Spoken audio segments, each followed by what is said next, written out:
Welcome to the Majestic Truth Podcast. Join us as we delve into the mysteries of the universe, explore the unexplained, and shed light on some of the most important events that have occurred and are occurring in our world today. Get ready to open your mind, expand your horizons, and discover the extraordinary. This is the Majestic Truth Podcast. And now your host, Michelle. Welcome back, Truth Seekers, to another episode of the Majestic Truth Podcast, the show that explores the most intriguing mysteries and unexplained phenomena from our world and beyond. I'm your host, Michelle, and today we will be covering the UFO hearing that just happened in Congress last Wednesday, November 13th. Before we kick off the show here, head on over to majestictruth.com/episode 39 to see the overview of this particular episode. Let's jump right in. We're going to just get right into this, and I want to start off with Congresswoman Nancy Mace's opening statement in the hearing, because I think every word of it has tremendous weight and should be heard. Let's listen. Good morning and welcome to today's historic hearing, which I'm co-chairing with Mr. Grothman, whose subcommittee held an important hearing on this topic last year. I want to thank my colleagues on the Oversight Committee, including Mr. Burchett, Mr. Burleson, Ms. Luna, Mr. Moskowitz, Mr. Garcia, for their relentless drive to get answers on UAPs. They've been steadfast in demanding transparency on the sightings reported by military pilots and armed forces. Their commitment to digging for the truth is exactly what this country needs to cut through the secrecy surrounding this issue. And many high-ranking individuals in the military and intelligence communities believe UAPs demand greater attention, and thus the purpose for this hearing today. Former National Security Advisor H.R. McMaster said on Bill Maher's program that, quote, there are phenomena that have been witnessed by multiple people that are just inexplicable by the science available to us. Army Colonel Carl Nell, a member of the federal government UAP task force, said at a conference this past May that non-human intelligence exists. Non-human intelligence has been interacting with humanity. This interaction is not new, and it's been ongoing, and there are unelected people in the government that are aware of that. But UAPs remain a controversial topic. I'm not going to name names, but there are certain individuals who didn't want this hearing to happen because they feared what might be disclosed. But we stood firm. No amount of outside pressure would ever keep me from pursuing a subject to ground, come hell or high water. On that score, I want to thank our witnesses for being here. We have before us a panel of individuals accomplished in the military, in civilian government, in science, and in journalism. Some of the testimony you will hear them deliver today does not reflect well on influential individuals and agencies within the U.S. federal government and perhaps some of our contractors. It's never easy to present such information publicly. So I appreciate our witnesses voluntarily agreeing to being here today. This hearing is intended to help Congress and the American people to learn the extent of the programs and activities our government has engaged in with respect to UAPs and what knowledge it has yielded. This includes, of course, any knowledge of extraterrestrial life or technology of non-human origin. If government-funded research on UAPs has not yielded any useful knowledge, we also need to know those facts. Taxpayers deserve to know how much has it been invested, how much has been spent. They shouldn't be kept in the dark to spare the Pentagon a little bit of embarrassment. The reality is, despite their enormous taxpayer-funded budgets, the transparency of the Defense Department and the intelligence community have long been abysmal. The Pentagon has failed 6 consecutive audits. In fact, it's never actually passed one. Adding to this is a runaway overclassification of documents and materials, a reluctance to declassify materials when appropriate, and at times an outright refusal to share critical information with Congress. In short, it's not a track record that instills trust. So Congress has tried in recent years to lift the veil and find out if information about UAPs is being withheld, not only from the American public, but also from their elected representatives in Congress. Part of the transparency effort was legislation created in the Pentagon, the All-Domain Anomaly Resolution Office, or AARO, but the new office is struggling to get its footing. A recent statutorily required report from AARO, intended to illuminate the government's historic assessment of UAPs, was heavily criticized by those seeking UAP transparency. The report has stoked suspicions AARO is unable, or perhaps unwilling, to bring forward the truth about the government's activities concerning UAPs. I'm disturbed that AARO itself lacks transparency. Even its budget is kept from the public.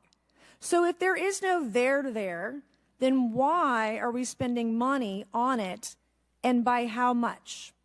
Why the secrecy if it's really no big deal and there's nothing there? Why hide it from the American people? Because I'm not a mathematician, but I can tell you that doesn't add up. I expect some of our witnesses to share their views on that AARO report. We will also hear from the witnesses today allegations of UAP-related misinformation and disinformation by government officials of which they are personally aware and directly experienced. And we will hear testimony today concerning recent revelations about a purportedly secret UAP program whose existence and findings may have been improperly withheld from Congress. But before we get to the witnesses, we're going to have a few more opening statements from our colleagues. And one thing I wanted to add at the end of my closing statement is there is a document that will be entered into the congressional record today. Mr. Tim Burchett from Tennessee has this document, and we just distributed it to every member up here on the dais of this document. But this is going to be the original document from the Pentagon about Immaculate Constellation that Michael Schellenberger delivered to Congress today. So thank you, Mr. Schellenberger, for this information. We are all reading it in real time now, and Mr. Burchett will enter it into the record. But 12 pages about this unacknowledged special access program that your government says does not exist. Wow. So we touched on this Immaculate Constellation on a previous episode of this podcast. Episode number 37, Immaculate Constellation allegedly involves retrieving and reverse engineering alien spacecraft. The whistleblower Michael Schellenberger suggests that the U.S. government has been storing and studying alien technology for decades, although the Pentagon denies such a program exists. All right, moving on to our next clip from the hearing. This is a portion of Congressman Robert Garcia of California. So we're here to have a bipartisan and serious conversation, I believe, about our national security. We should always ground these conversations in facts, evidence, and the data in front of us. I want to note that we have our witnesses here, and I want to thank you all for being here, and note that also amongst you have folks that have also served us in our military. And I know that for many of you, this has been a difficult process, but I'm very grateful to have you with us today, and thank you for joining us. I also want to note that today's hearing builds on a quite, I think, also historic public hearing that we had many months ago that Mr. Grothman and others helped lead in this very same hearing room, where I believe we began a really important public conversation about UAPs. And so I want to thank him for that, and I especially want to thank Chairwoman Mace for her continued advocacy on this topic. I also want to start with some facts. We know that there are objects or phenomena observed in our airspace, as our witnesses will testify, and also possibly in our oceans. In many cases, we don't know what they are, and this is, of course, why we're discussing UAPs. Now, the All-Domain Anomaly Resolution Office, AARO, has reported hundreds of UAPs that remain, quote, uncharacterized and unattributed, and which, quote, appear to have demonstrated unusual flight characteristics or performance capabilities and require further analysis. This is our own AARO office. Now, we shouldn't prejudge what they might be. I'm certainly not going to. We need evidence. But what we are detecting things, and we know that we don't understand them, and this is worth investigating. Now, the American people have legitimate questions, and I believe it's critical that Congress should help address them. This is about the truth and science and facts. Now, transparency and faith in our institutions is vital in a good democracy. Now, I'm proud to say that this hearing will build on that important bipartisan work, and I want to thank everyone for being involved, including members of our committee.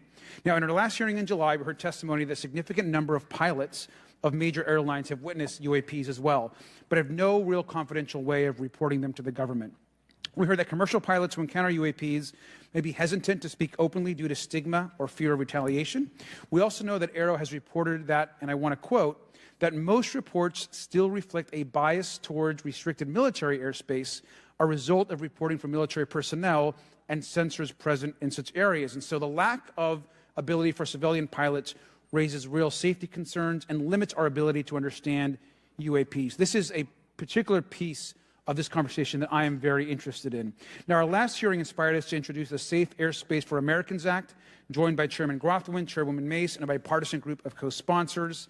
I see some of our leaders from Safe Airspace for Americans Act here, and that would create a safe reporting for UAP process, which we want to continue to do. Now, members of both parties and senior officials in multiple administrations have now taken an interest in this issue. Mainstream media, in many cases, are beginning to take more of an interest in this issue, and we should all be proud to carry that work and build confidence for the American people. I believe we can always be more transparent. To me, this hearing and others are simply about the truth and getting to the facts of what these UAPs actually are. It's very important that we show that Democrats and Republicans in Congress can work together to cut through misinformation and look for a serious and thoughtful way to have the discussion in public. Many of us have also called for additional public hearings to discuss UAPs. This should be a topic that continues on throughout the Congress so that we can gather more information, data, and work with the relevant agencies to gather more information.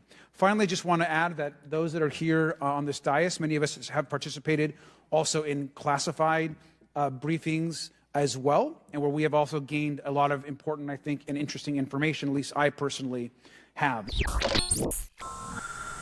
Congressman Garcia focused a lot on the bipartisan approach to this, and he's right that getting to the truth of all of what is happening in our skies and in the bodies of water on our planet isn't about Democrats and Republicans.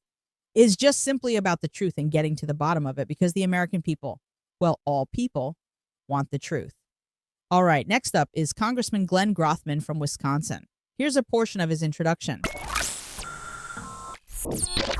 Last year, the Subcommittee on National Security, the Border and Foreign Affairs held an historic hearing to understand the potential national security risk of unidentified anomalous phenomena, or UAPs.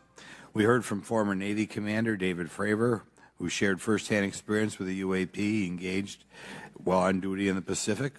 We learned from David Gresh, a former member of the intelligence community, who revealed the supposed existence of secret government programs hidden from congressional oversight.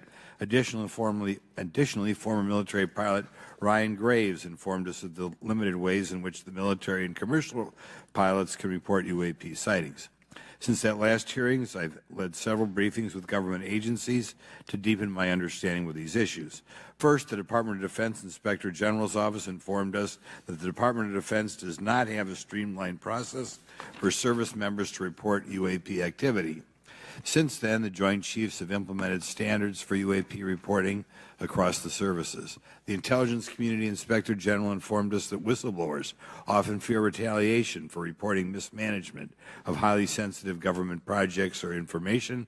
Finally, AARO has expressed to the committee that, like any other federal government agency, it's faced challenges in its establishment, specifically in hiring staff to manage UAP historical records and coordinating with other federal agencies. While these agencies have been helpful to us in understanding the challenges that come from collecting UAP data, none of them have been able to substantiate the claims made at this hearing last year by David Grush. Despite our committee members endlessly questioning these agencies inside and outside of a SCIF, I hope our witnesses today will be able to provide evidence and content that is worthwhile to our pursuits of eliminating government waste and increasing transparency. To help alleviate some of the roadblocks, I'm supportive of measures that were included in last year's National Defense Authorization Act to increase transparency and improve record-keeping measures when it comes to UAPs. But I believe there's still more work to go. I co-led the Safe Airspace for Americans Act with Ranking Member Garcia, which requires the Federal Aviation Administration to develop procedures to collect UAP data from civilian aviators. I look forward to working with members of Congress to see that this legislation and other UAP legislation crosses the finish line. I'm deeply alarmed by the reporting of the massive drone swarm that flew over Langley Air Force Base in Virginia last December. Langley is the home of the 1st Fighter Wing, which maintains half of the F-22s in the U.S. Air Force inventory.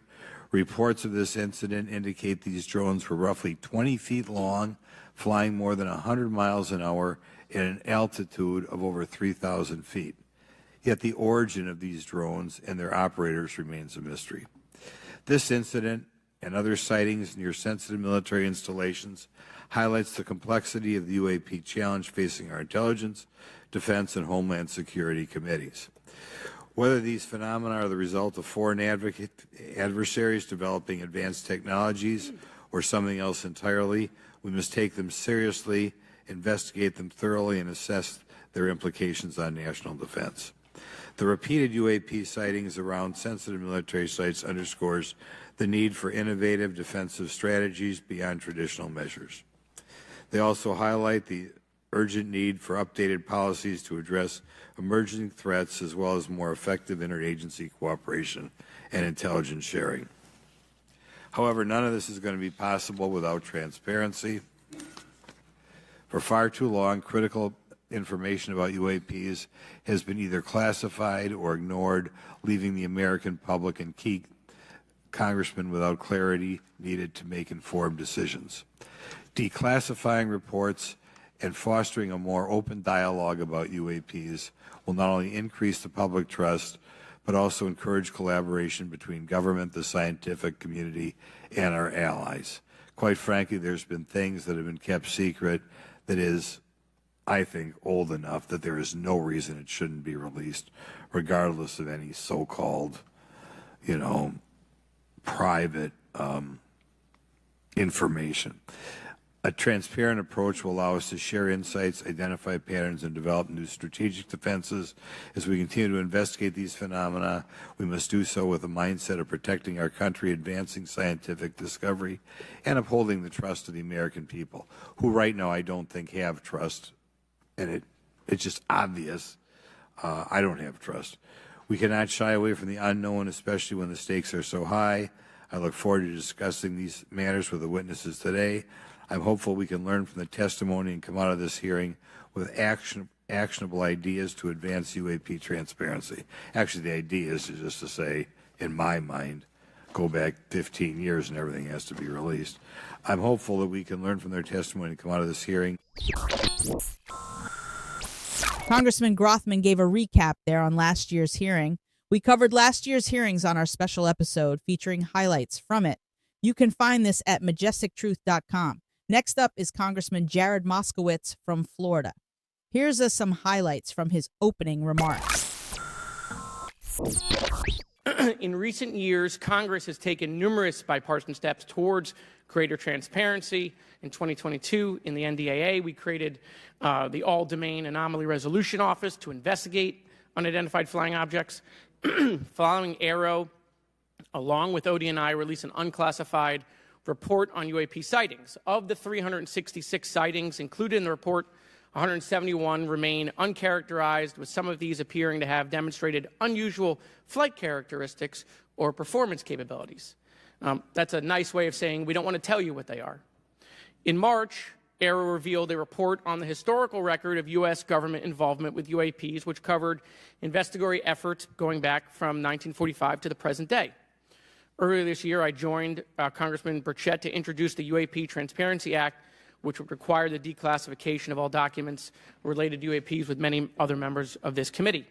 In fiscal year 2024, the NDAA required the National Archives and Records Administration to establish the Unidentified Anonymous Phenomena Records Collection. This collection will include digital copies of all unidentified UAP records that can be publicly disclosed. This commitment in transparency is vitally important, and unnecessary overclassification has led to a void of information, which has allowed theories over the decades to foster. When the American people and members of Congress ask, are reports of UAPs credible, we're met with stonewalling. We're met with responses of, I can't tell you. And in fact, we're met with people not wanting us to have hearings. We're met with people not wanting us to ask you questions. In fact, many of us were told not to ask some of you certain questions on certain topics. In a time of heightened distrust of our government institutions, I believe more transparency is not only needed but is possible. And obviously we can respect national security limits, but we also have to provide our constituents with the information and oversight that they have tasked us for. As part of this, government agencies must maintain open lines of communication with members of Congress. And there are regular questions that Americans have. What are UAPs? Are they real? Are they ours? How has this technology been developed? How do they get funded? Right? And now we've seen this has gone from a long time ago where you could discredit people because it's some guy living in a Winnebago. You're able to see people now, these are pilots, these are military, these are folks with serious backgrounds. This has changed the face of this because now we have video. People will have questions. We know there are advanced technology programs. Almost 15 years ago, one of those came out of Area 51 to go after Osama bin Laden. And the only reason we know about that is because one of those helicopters was downed. Americans have questions about whistleblowers who have come forward to talk about retribution. And so I want to thank everyone for being involved today on trying to get more transparency. This has been bipartisan, bicameral, and as we get into a new administration, the president-elect has talked about opportunities to declassify information on UAPs, and I hope he lives up to that promise. I think we are all hoping he lives up to that and releases more information to the American people. And with that, helps to build some trust back in our institutions. So now the hearing turns over to Congresswoman Mace. In our next clip, she goes into talking about Immaculate Constellation and the document that was entered into the congressional record. We will link to this at majestictruth.com/episode 39. Here's what Miss Mace said about it. To enter into the congressional record this 12-page document that Michael Schellenberger brought today that describes the Immaculate Constellation government program. So we will do that now. Every member up here has a copy of it. The first section talks about the unacknowledged special access program called Immaculate Constellation, and the second section about USG imagery intelligence. And Representative Luna just told me if I say Immaculate Constellation, I'll be on some list. Maybe a FISA warrant, so come at me, bro, I guess. But without objection, entered in the record. I love this lady. Come at me, bro. Too funny. All right, next up, we get a quick summary of the witnesses who will testify. All right, so next we will introduce our witnesses for today's hearing. Thank you so much for being here. Our first witness is retired Rear Admiral Tim Gallaudet, who retired from the U.S. Navy and is now the Chief Executive Officer at Ocean STL Consulting. Our second witness is Mr. Lou Elizondo, a former Department of Defense official and author of a recent bestseller book about UAPs. Our third witness is Mr. Michael Schellenberger, founder of the newsletter Public and author of a recent journalistic piece about special access programs, including one widely identified as Immaculate Constellation. I swear the staff wants me on a list. Okay. And our last witness today is Mr. Michael Gold, a former NASA official who is also a member of the NASA UAP Independent Study Team. Quite the lineup. I'm excited to hear what information will be disclosed, and quite honestly, just happy these discussions are even taking place. First up to testify is Rear Admiral Gallaudet, who retired from the Navy and is now CEO at Ocean STL Consulting. Here are some clips from his opening statement. Confirmation that UAPs are real came to me in January of 2015 when I was serving as the commander of the Navy Meteorology and Oceanography Command. At the time, my personnel were participating in a pre-deployment naval exercise off the U.S. East Coast. It included the USS Theodore Roosevelt Carrier Strike Group, and this exercise was overseen by the United States Fleet Forces Command, led by a 4-star admiral who at the time was also my superior officer. During this exercise, I received an email on the Navy's secure network from the operations officer of U.S. Fleet Forces Command. The email was addressed to all the subordinate commanders, and the subject line read in all capital letters, "Urgent Safety of Flight Issue." The text of the email was brief but alarming, with words to the effect, "If any of you know what these are, tell me ASAP. We are having multiple near mid-air collisions, and if we do not resolve this soon, we are going to have to shut down the exercise."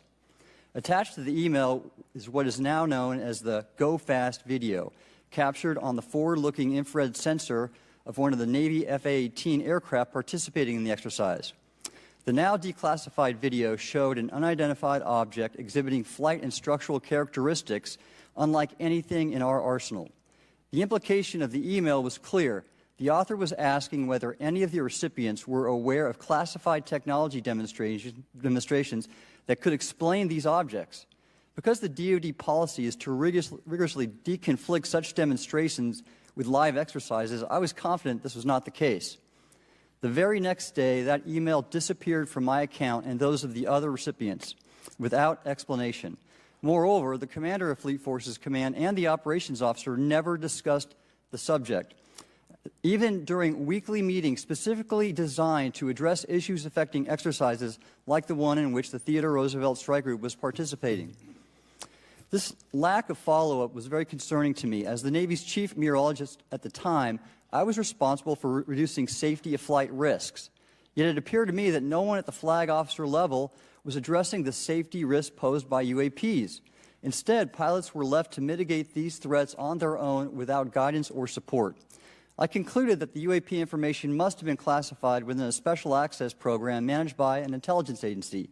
That is, a compartmented program that even senior officials, including myself, were not read into. Last year's UAP hearing before this oversight committee confirmed that UAP-related information is being withheld from senior officials and members of Congress. And just this week, I learned from former DoD official Chris Mellon that satellite imagery of UAP from a few years ago still has not been shared with Congress. Equally concerning, last year's UAP hearing also revealed that elements of the government are engaged in a disinformation campaign to include personal attacks designed to discredit UAP whistleblowers. Having never signed a non-disclosure agreement regarding UAPs, and now as a private citizen, I've become an advocate for greater UAP transparency from the government. The continued overclassification surrounding UAPs has not only hindered our ability to effectively address these phenomena, but has also eroded trust in our institutions.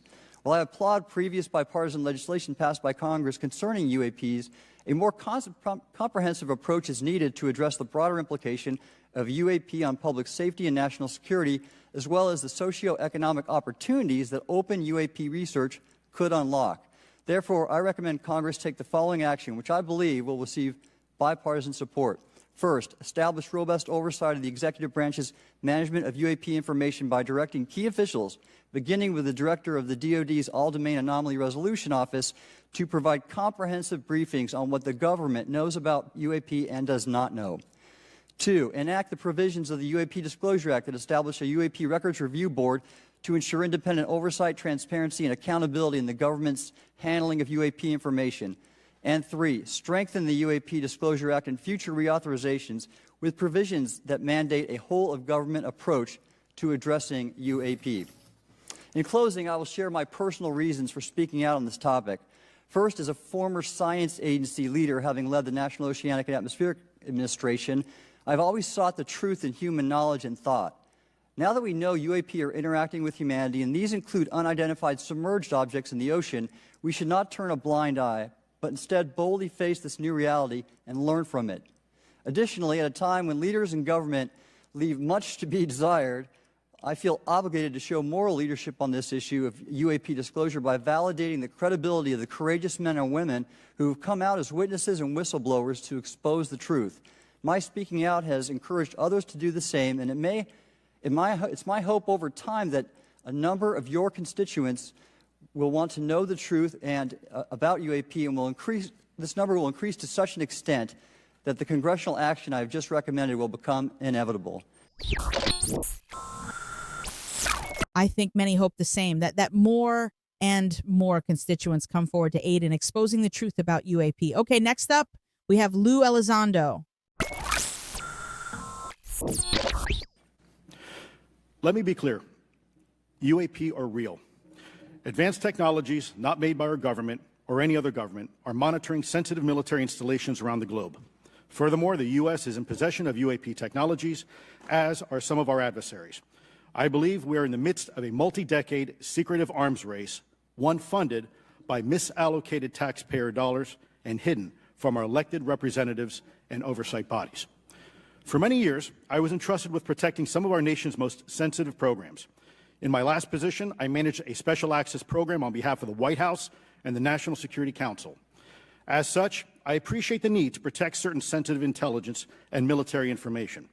I consider my oath to protect secrets as sacred, and I will always put the safety of the American people first. With that said, I also understand the consequences of excessive secrecy and stovepiping. Nowhere was this more apparent than in the aftermath of 9/11, which many of us remember all too well. I believe that America's greatness depends on three elements. A watchful Congress, B, a responsive executive branch, and C, an informed public. Over the last decade and a half, I learned that certain UAP programs were and are operating without any of these elements. Although much of my government work on the UAP subject still remains classified, excessive secrecy has led to grave misdeeds against loyal civil servants, military personnel, and the public, all to hide the fact that we are not alone in the cosmos. A small cadre within our own government involved in the UAP topic has created a culture of suppression and intimidation that I've personally been victim to, along with many of my former colleagues. This includes unwarranted criminal investigations, harassment, and efforts to destroy one's credibility. Most Americans would be shocked to learn that the Pentagon's very own Public Affairs Office openly employs a professional psychological operations officer as the singular point of contact for any UAP-related inquiries from citizens and the media. This is unacceptable. Many of my former colleagues and I have provided classified testimony to both the Department of Defense and the Intelligence Community Inspector General, and many of us have subsequently been targeted by this cabal with threats to our careers, our security clearances, and even our lives. This is not hyperbole, but a genuine fact, and this is wrong. To fix these problems, I propose three principal actions. First, Congress and the President should create a single point of contact responsible for a whole-of-government approach to the UAP issue. Currently, the White House, CIA, NASA, the Pentagon, Department of Energy, and others play a role, but no one seems to be in charge, leading to unchecked power and corruption.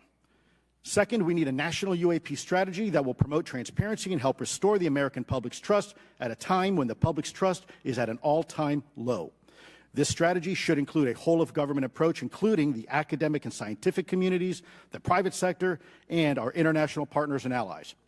Third, Congress should create a protected environment so whistleblowers desperate to do the right thing can come forward without fear. As it currently stands, these whistleblowers suffer because of stigma, a code of silence, and concerns about retaliation. These whistleblowers should be encouraged to come forward in ways that protect them against any forms of retaliation. Policies and procedures should ensure that protection, and for those who refuse to cooperate, it is up to the members of this committee and the other lawmakers to wield their subpoena power against hostile witnesses and prevent additional government funding to those UAP efforts that remain hidden from congressional oversight. In closing, we as Americans have never been afraid of a challenge. In fact, we thrive on them, whether it's eradicating polio or going to the moon. We don't run from a challenge, we take it head on. To the incoming administration and Congress, I say to you, we need immediate public transparency, and this hearing is an important step on that journey.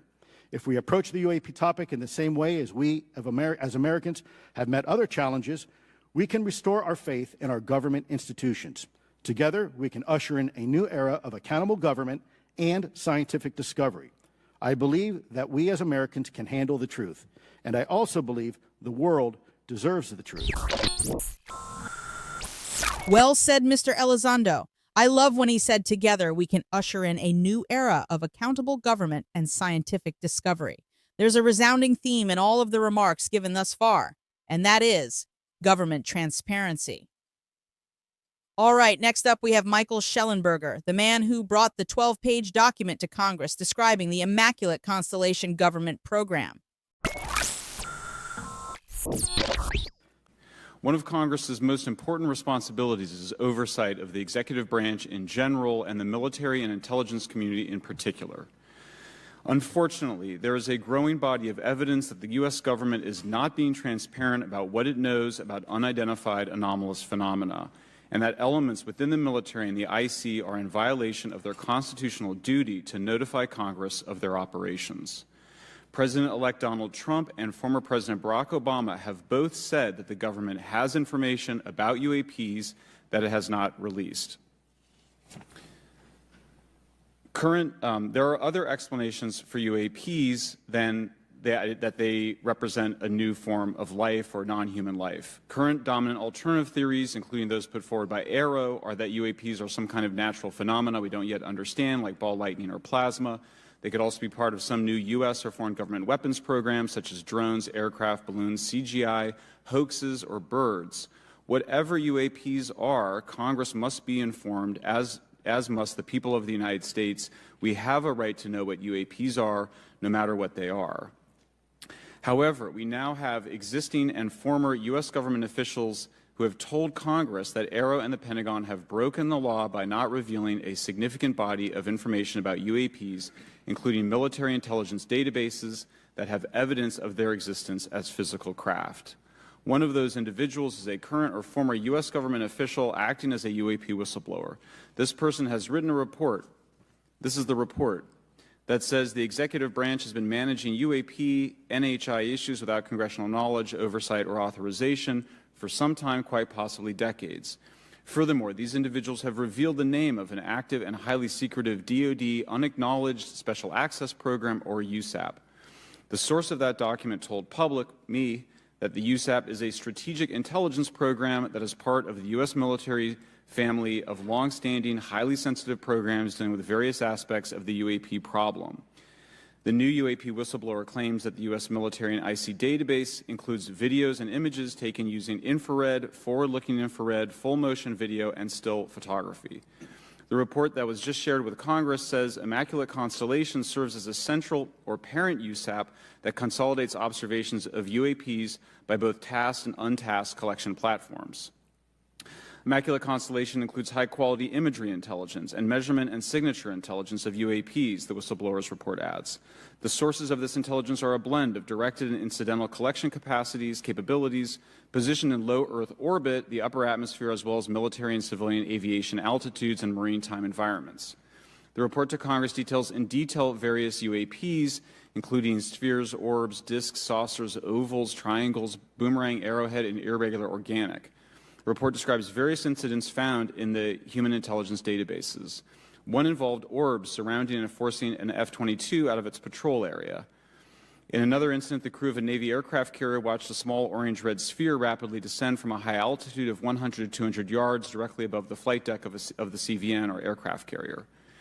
And since my reporting on this Immaculate Constellation last month, another source came forward who told me that they saw a roughly 13-minute-long, high-definition, full-color video of a white orb UAP coming out of the ocean approximately 20 miles off the coast of Kuwait. It was filmed from a helicopter. Then halfway through the video, the person said the orb is joined by another orb that briefly comes into the frame from the left before rapidly moving again out of the frame. The person discovered the video on SIPR, the Secure Internet Protocol Router Network, which the DoD uses to transmit classified information. A leading UAP researcher who utilizes the Freedom of Information Act to find out what the government knows, John Greenwald, told me last year that the U.S. government had been increasingly denying his request for UAP information. He has been doing FOIA requests for 27 years and has an archive of 3 million pages. The government has for decades denied any interest in UFOs, he told me, but the documents that he has assembled show that behind the scenes it was a completely different story. Contrary to the hopes of many advocates of transparency, the government has been restricting more information since the leak of 3 UAP videos in 2017. The DoD organization AARO has been labeling many documents with a B7 exemption, which Greenwald says does not make any sense. They're stating that anything AARO does is involved in law enforcement investigation, which allows AARO to not release it. Greenwald says that the DoD has denied the existence of a UAP and ATIP-related records on multiple occasions, only to acknowledge them after an appeal was filed. He added that the Naval Air Systems Command in March 2022 stated they found no additional UAP videos. It seemed strange that they had 3, and only those 3, but other requests had been filed by the Black Vault, that's John Greenwald's group, to seek out more places UAPs might be hiding. Then, in September 2022, the Navy admitted that the UAP-related videos and photographs existed, but denied the request in full for their release, saying that the requested videos contain sensitive information that are classified and exempt from disclosure. The DoD will deny things on a Monday and then admit to it on a Friday, said Greenwald. He said the government can and does release videos that protect secret methods of capturing it. They fall back on the sensitive platform excuse a lot, he said. However, the on-screen information can be blurred and scrubbed. The metadata can be removed. I'll show you this example here. This is a presentation from the UATP task force. This is completely absurd. It's nuts, this level of censorship, of redaction on a document. It shows the redaction of how many reports they've collected, for how many years. 2 of the 3 potential explanations are blacked out. The Pentagon, the intelligence community is treating us like children. It's time for us to know the truth about this. I think that we can handle it. Thank you very much. We have linked to this 12-page document at majestictruth.com/episode 39 for you to look over and do your own research on this. Mr. Schellenberger's claims of the government saying one thing but then doing another is a theme we have come across many times in history. He also mentions the Black Vault, a site owned by John Greenwald. John Greenwald is notorious for going after the U.S. government with Freedom of Information Act requests to obtain information and expose many truths. You can check out his declassified government documents repository at theblackvault.com. All right, next and final opening statement comes from Michael Gold, a former NASA official who was also a member of the NASA UAP Independent Study Team. I would like to begin by discussing courage. Courage is what it takes to tackle this topic, and courage in the face of adversity is what I see in front of me, beside me, and behind me. Per my introduction, I am currently the Chief Growth Officer at Redwire Space and have had several leadership positions at NASA. I am here today to speak out for science. Science requires data, which should be collected without bias or prejudice. Yet, whenever the topic of UAP arises, those who wish to explore the phenomena are often confronted with resistance and ridicule. For example, members of the NASA UAP Independent Study Team, particularly those in academia, were mocked and even threatened for simply having the temerity to engage in the study of UAP. Our best tool for unlocking the mystery of UAP is science, but we cannot conduct a proper inquiry if the stigma is so overwhelming that just daring to be part of a NASA research team elicits such a vitriolic response. Therefore, one of the most important actions that can be taken relative to exposing the truth of UAP is to combat the stigma. And this is where I believe that NASA can be eminently helpful. The NASA brand is synonymous with hope, optimism, and credibility. If you were to take a walk down the National Mall, you would immediately see the NASA logo on T-shirts, hats, and bumper stickers. Few federal agencies enjoy this kind of popularity. I've never seen anyone wearing an Office of Personnel Management T-shirt, which is why NASA could play such an influential role. Specifically, NASA could, with relatively little cost and effort, host symposia on UAP, or even just participate in existing panels examining the topic. NASA personnel stepping forward and participating in such discussions would make a powerful statement to the scientific community that UAP should be taken seriously and researched accordingly. In regard to research, NASA has vast archives, much of which may contain important UAP data. Again, for relatively little cost and effort, NASA could create an AI or ML algorithm that could search the agency's archives for anomalous phenomena. I suspect that such an effort would not only result in information that will help us to understand UAP, but could result in data that will assist in other areas of scientific inquiry, such as anomalous weather or meteorite activity. Beyond its existing archives, NASA could act as a clearinghouse for civilian and commercial UAP data. During my work on the UAP independent study team, it quickly became evident that there is no clear or well-publicized process for civilian pilots to report UAP sightings. The stigma associated with UAP hampers the number of pilots that would report such phenomena, but even for those who overcome the stigma, I believe the current FAA guidance is largely unknown and poorly understood. In order to effectively collect UAP data, the independent study team recommended the use of NASA's Aviation Safety Reporting System, or ASRS. This system, which is administered by NASA and funded by the FAA, provides a confidential means for the reporting of safety violations in a voluntary and non-punitive manner. Over 47 years, the ASRS has collected nearly 2 million reports. ASRS is the perfect tool to collect UAP data, which could then be collated by NASA and shared with the public at large.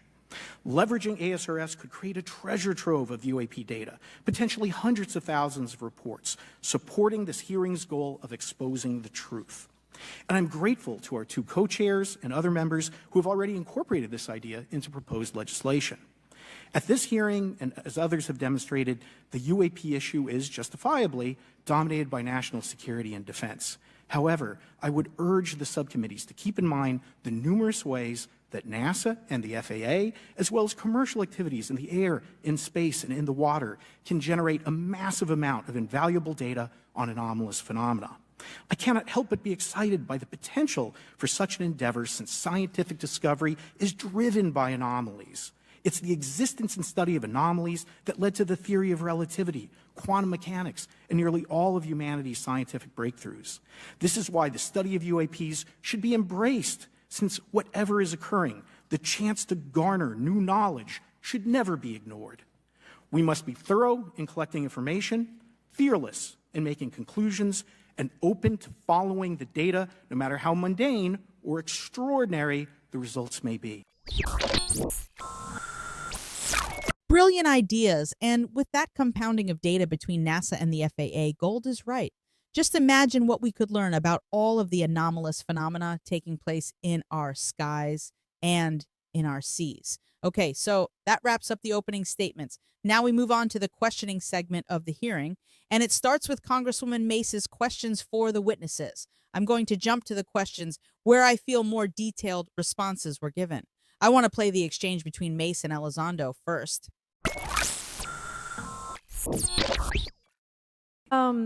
All right. Okay, Mr. Elizondo, you state in your testimony that, quote, advanced technologies not by our government or any other government are monitoring sensitive military installations around the globe, end quote. If these technologies are not made by any government, who's making them? Private companies, or are you implying they are crafted by a non-human intelligence? Well, ma'am, that's precisely why we're here. The problem is that, temporally speaking, over decades, not just the last 10 years, before, to put this in perspective, are these private companies you're implying, or is this non-human intelligence? It may be both. Okay. When it comes to Blue Force Technologies, I would not be able to discuss. Okay. Are you read into secret UAP crash retrieval programs? We would have to have a conversation in a closed session, ma'am. I signed documentation 3 years ago that restricts my ability to discuss specifically crash retrievals. I submitted for my book through the DOPSR process, which took a year for it to be reviewed. And what is in the book is what I was told I'm allowed to talk about. Has the government conducted secret UAP crash retrieval programs, yes or no? Yes. Okay. Were they designed to identify and reverse engineer alien craft, yes or no? Yes. Does the U.S. government have any reverse, okay, we already answered that question about retrieval programs. Do any U.S. contractors have the same? I would prefer to address that in a closed session, ma'am. Okay. In your book, you mentioned government employees who've been injured by UAPs, placed on leave, and receiving government compensation for their injuries. Is that correct? That is correct. How can the government deny we have recovered craft if they're paying people because they've been injured by recovered craft? Ma'am, that's a great question. That's why I think we're here again, because I've seen the documentation by the U.S. government for several of these individuals who have sustained injuries as a result of a UAP incident. It's a crazy idea, right? The hypocrisy and the logic. Okay, so Lou mentions his book, which I recommend you getting a copy. It's a fascinating read. It's called Imminent: Inside the Pentagon's Hunt for UFOs. It's also available as an audiobook. So just to recap, Mace asks, Lou if the government has conducted secret UAP crash retrieval programs, and he answers yes. Then Mace asks about government employees getting injured by UAPs being placed on leave and receiving government compensation for their injuries, and Lou says yes. And she follows that up with, how can the government deny we have recovered craft if they're paying people who have been injured by these recovered craft? Wrap your head around that. Hypocrisy is an understatement here. All right, moving on to Mace questioning Mr. Schellenberger on Immaculate Constellation. Here's the exchange. Immaculate Constellation. What's its mission and how are they funded? Its mission is to, as I stated, its mission is to, it's an unacknowledged special access program. Its mission is to document UAPs. Okay, and do you, for your story and your report, do you have more than one credible source? I do. Sourcing, okay. I do. And then why do you believe your sources to be credible? How do you judge the veracity of the documentation you've been provided about this program? I checked the sources, and they are who they say they are. They are current or former government officials. Mm-hmm. I wanted to also add that I did not specify that they were Defense Department employees. I didn't specify the agency nor the gender. Would they have included non-government employees, people that aren't employed by the government?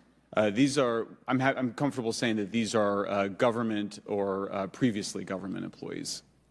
Any of them currently employed by a private contractor or private contractors? I'd rather not say. Okay. What's the key takeaway, just a few seconds, about the Immaculate Constellation document you provided us today?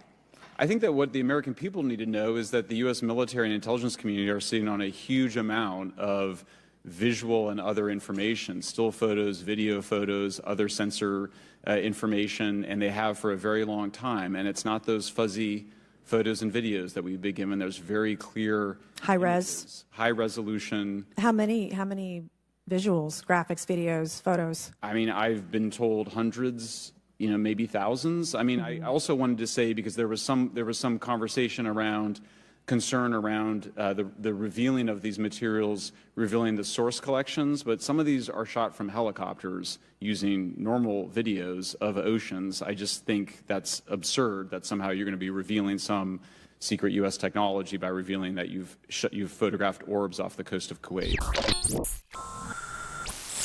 Okay, now we are going to jump to Chairman Moskowitz's round of questioning. And Mr. Moskowitz has this exchange with Mr. Gold on the whys of how this difficult to discuss this topic and get answers. Here's the exchange. So, Mr. Gold, you gave a whole diatribe for a couple of minutes about UAPs, science, data collection, stigma. A lot of non-believers in all of this would just ask a very simple question. Why? Why is it so hard? Right? Like, why are people, anytime they ask, why are they always thwarted? Why are they always judged? Why is they always have misinformation spread? Why is there always retribution? Why is it always met with an ear? What's the why? If it doesn't exist, why is it such a problem? I think if you go through the history of science, Representative, it is always difficult for breakthroughs and new information, regardless of whether it's UAP or any other kind of discovery. And in science, we're supposed to be open, but when you break with the orthodoxy of what's believed, whether it's Galileo saying that the Earth doesn't rotate or the Earth rotates around the sun or the sun doesn't rotate around the Earth, it's always challenging for new beliefs. And the more extraordinary those discoveries, the more extraordinary those new beliefs, it's very difficult. So I think this is natural. There's natural conservatism that when it comes to science, but this issue in particular has been very difficult where, again, even to attempt to study it becomes problematic. But every hearing like this, every news report, every video, documentaries, I was privileged to be a part of something Dan Fair is putting together. I think many of us have interviewed for it, documentary over 30 different government officials. Every brick in the wall will help get us closer to getting to the truth. I appreciate that. The documentary I believe he is referring to, which is produced by Dan Farah and directed by James Fox, is called The Phenomenon.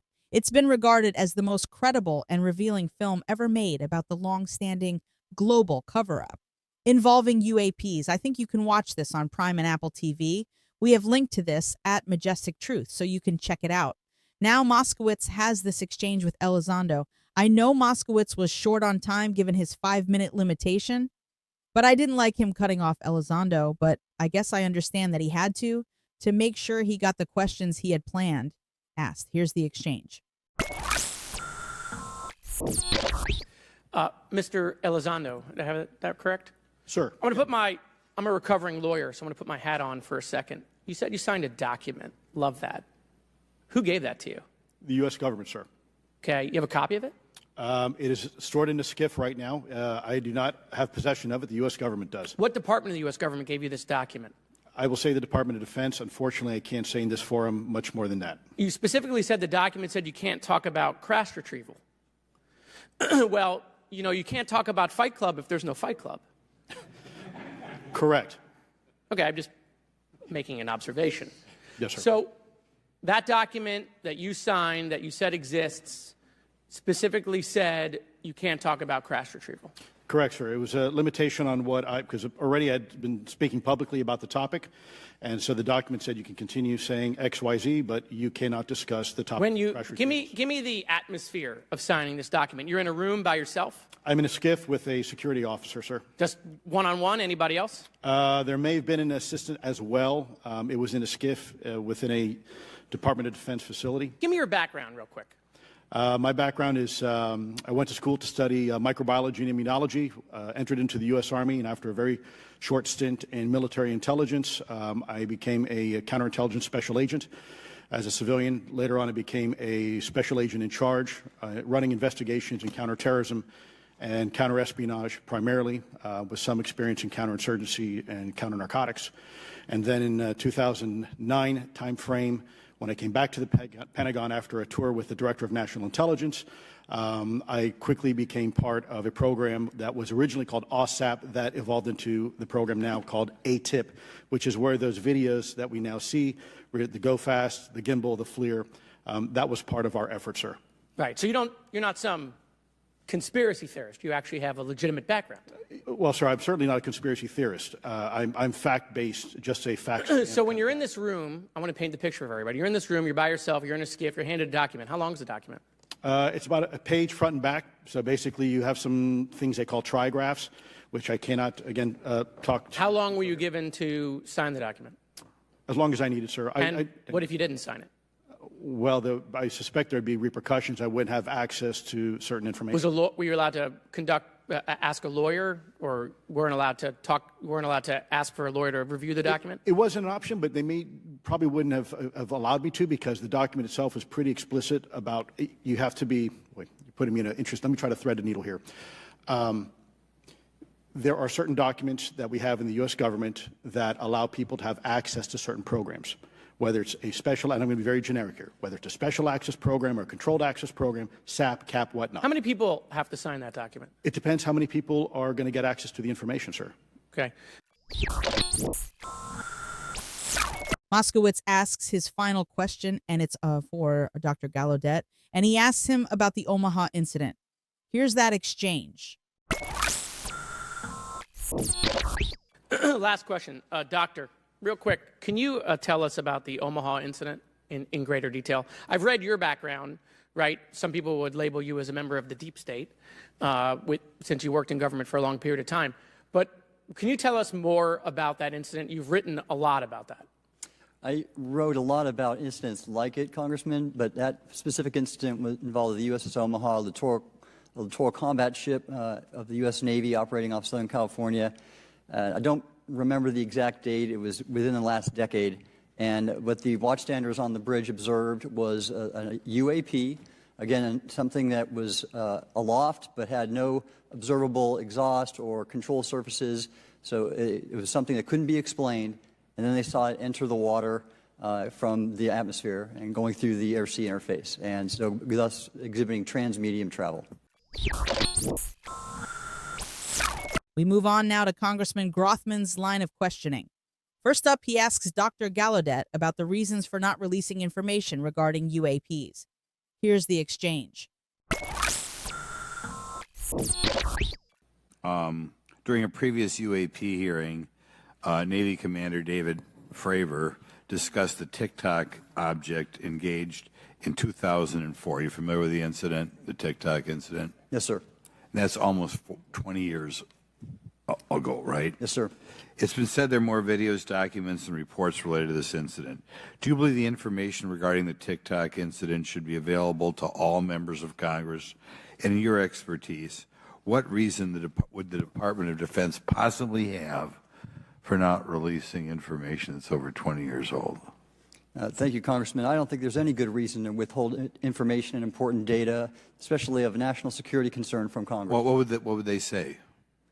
I will speculate, sir, that they don't want to share that kind of information because it reveals weaknesses in our ability to monitor and protect our airspace.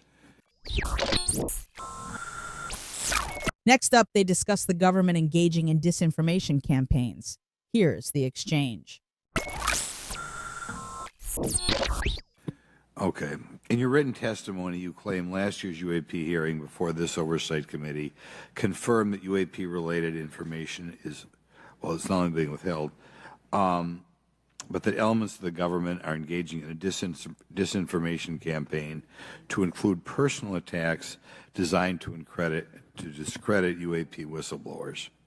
Could you elaborate on that statement a little? Yes, sir. Earlier this year, I met with the DoD's All-Domain Anomaly Resolution Office, and what I thought would be a 90-minute meeting just to meet with leadership turned out to be an hours-long influence operation on me, where they attempted to convince me of the validity of the very flawed and error-ridden historical records report. In addition, they tried to have me question very valid UAP reports like the Tic Tac incident, and even coming to stating possibly that the Tic Tac was American technology. And then, of course, if you ask David Fravor or Alex Dietrich, the two witnesses, they were convinced it was otherwise. And then, and they also cast discredit on various UAP whistleblowers and witnesses to question their validity and credibility as witnesses. So, according to Gallaudet, the government attempted to change his mind on his own opinions on UAPs and the validity of the evidence he had seen. Okay, so now Grothman moves on to Elizondo, and they have an exchange over the recent drone incursion of Langley Air Force Base and the numerous sightings over military installations that have occurred for decades. Close enough, sir. You're familiar with the recent drone incursion over Langley Air Force Base? Yes, sir. The owners of these drones remain unclear. The U.S. military has not been able to give us in Congress an answer. Given your experience with the Department of Defense and the intelligence community, how frequently are UAP sightings over military installations? And secondly, I suppose hypothetically you could have incursions over just, say, regular airports. Is it obvious these incursions are more likely over military facilities than just a random airport out there? Yes, sir. There's definitely enough data to suggest that there is certainly some sort of relationship between sensitive U.S. military installations, also some of our nuclear equities, and also some of our Department of Energy sites. There is a long historical record that some of your colleagues may have, documentation that demonstrates this. This is not a new trend. This has been going on for decades, and that information's been obfuscated, unfortunately, from folks like you in this committee. And I think that's problematic because ultimately, at the end of the day, we have a significant situation here. We have something that can enter into U.S. airspace completely with no attribution. And how long has this been going on? Sir, decades. And there's information that will hopefully be entered into the record. Can you think of any possible reason why they can't release any information they have on something, say, 15 or 20 years old? Sir, if I could echo my colleague here, Admiral Gallaudet, I think one of the big issues that we have in the intelligence community, Department of Defense, is we don't want to broadcast any potential vulnerabilities or weaknesses in our national defense systems or on intelligence collection platforms. Therefore, when you have a conversation where you address a problem for which there is no solution, it makes that a very uncomfortable conversation to have. Grothman now has this conversation with Schellenberger regarding Immaculate Constellation. The primary reason you're here today is because you published an article on the news publication that you own called Public, right? Alleging that a new unnamed government whistleblower has come forward asserting that a highly classified program exists dedicated to recovery and reverse engineering of UAP technologies. Can you give us what specific evidence you have or that your source provided you to substantiate the claims about the existence of the Immaculate Constellation program? Well, you have the report in front of you now, so you can see it for yourself. I checked the report, and I did not find it based on existing cases. It was new cases for me. I hadn't found anybody. So that answered for me that it was not obviously circular reporting, which is one of the big concerns in this space. I also had the name of the program confirmed by more than one additional source. And then of course I checked to make sure that the source was who they claimed to be. Okay. I should also say that when I said before it was this database, it is a much broader program than that. It also includes human intelligence, and then, as you mentioned, the retrieval and the reversal. Any knowledge of what country these things originated in? No, I have no idea. Okay. Next up, we have Congressman Tim Burchett, and he has this exchange with Elizondo. Mr. Elizondo, what is your last position with the federal government? Sir, I was the Director of National Programs Special Management Staff managing a White House Special Access Program on behalf of the National Security Council.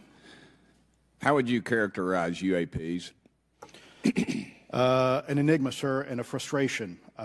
We're talking about technologies that can outperform anything we have in our inventory.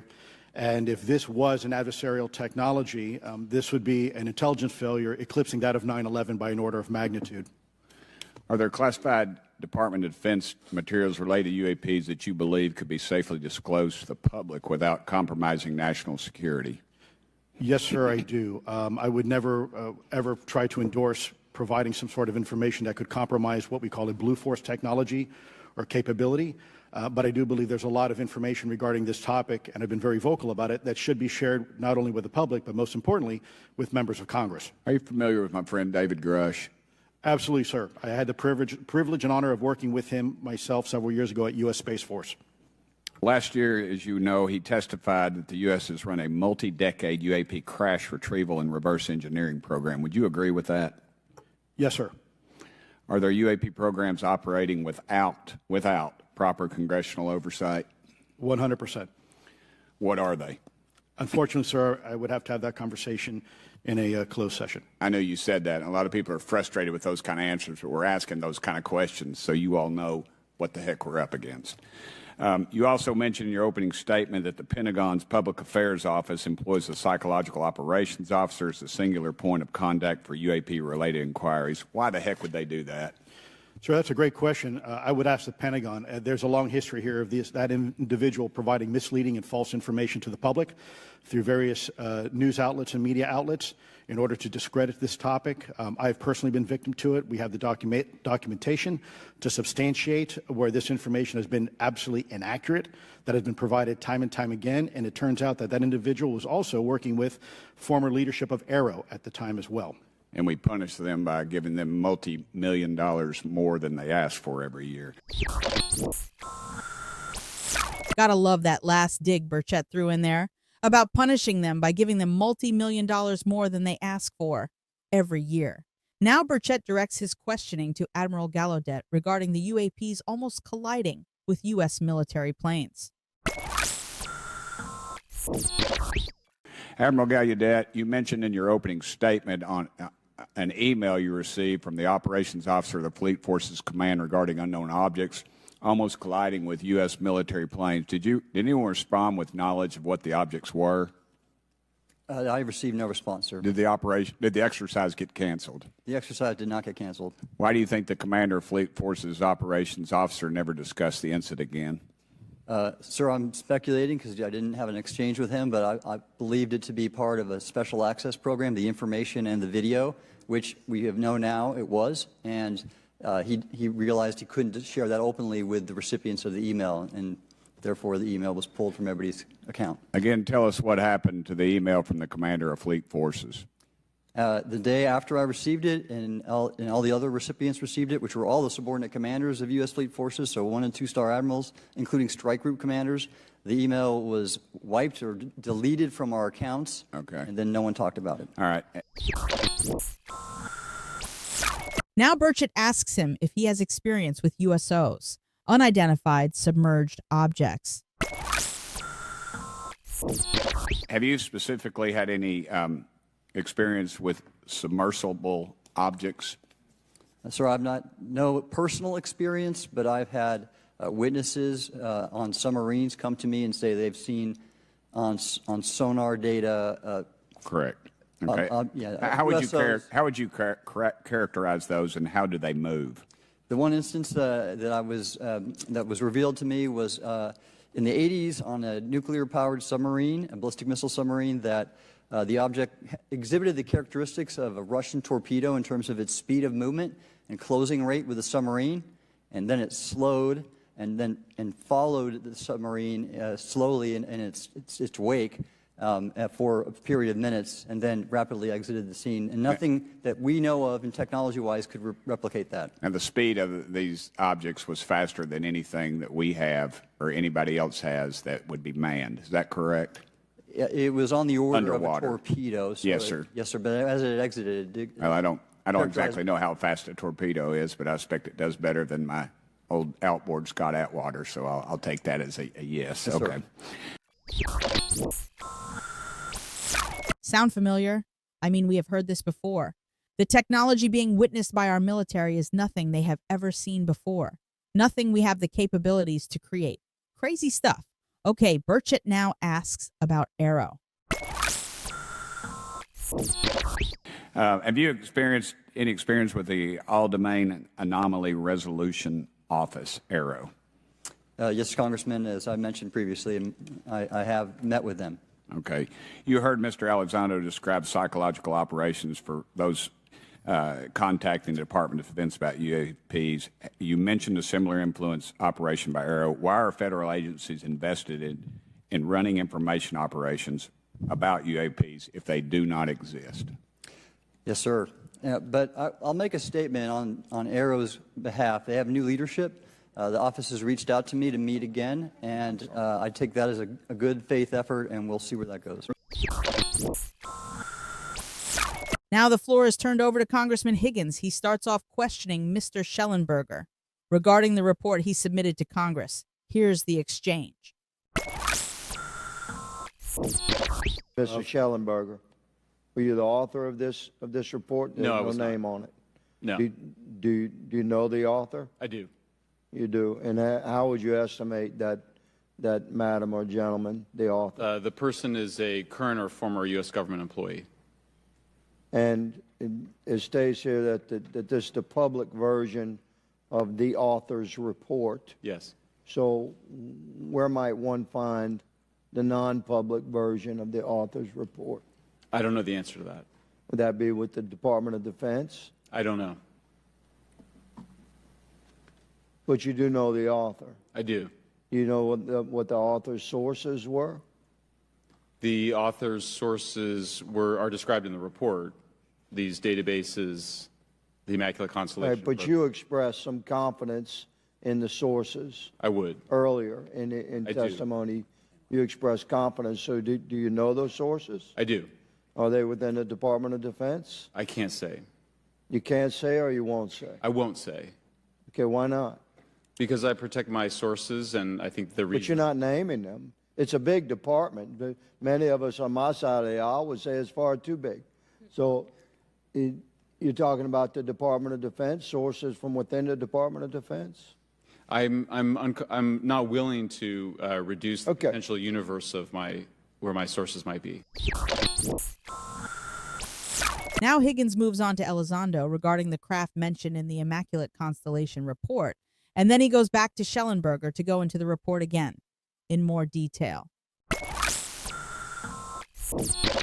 Okay, moving on. In this report, Mr. Elizondo, for reference, several types of allegedly alien craft or possibly alien craft or unknown aerial phenomena, what we used to call UFOs, are described. Spheres and orbs,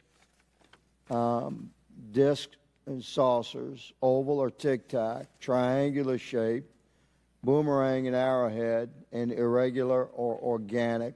Mr. Elizondo, does that summarize to you the types of craft that we're discussing today? Sir, that is a general morphology, historically speaking, of many UAP. So those descriptions are very different craft. Is it your assessment that they would come of different origins? It's possible, but it also could be in sense a matter of utility. And let me just state for the record, I never read the report that or the article that Mr. Schellenberger put out.